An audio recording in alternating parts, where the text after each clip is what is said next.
which I can And carry now what on. happens to her? What happens to Theresa May? Do you think the resignation is on the table for her? I think absolutely anything could play out. It's quite clear now that her own position within the party now is very weakened, particularly after yesterday's speech. I've had a number of conversations, not just with MPs. Do you think she was actually hinting at the possibility of her quitting, as some would interpret what she was saying? Parts of what she has said has been interpreted in that way, and I can see why it can be interpreted in that way. Whether she actually means it or not, only time will tell. We will have to see. So those conversations that you were having, what were you hearing?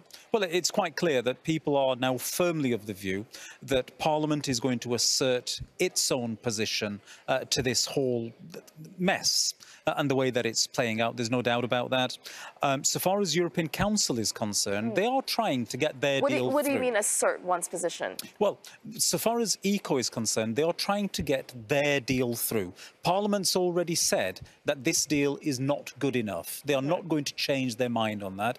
The British Parliament has also said that we are not going to exit without a deal. So when President Macron says it's either this deal or you're leaving without a deal, Parliament's already taken a stance on that. And so I think in the next coming hours and days, you're really going to see the British Parliament coming to the fore and saying our executive position is not acceptable to us. These signals that we're getting from ECO, that's not acceptable to us. This is the way forward that we see. And I think ultimately what they're going to do is go for a long extension. I agree with that, because it's just eliminating the options. Her deal is not going to go through.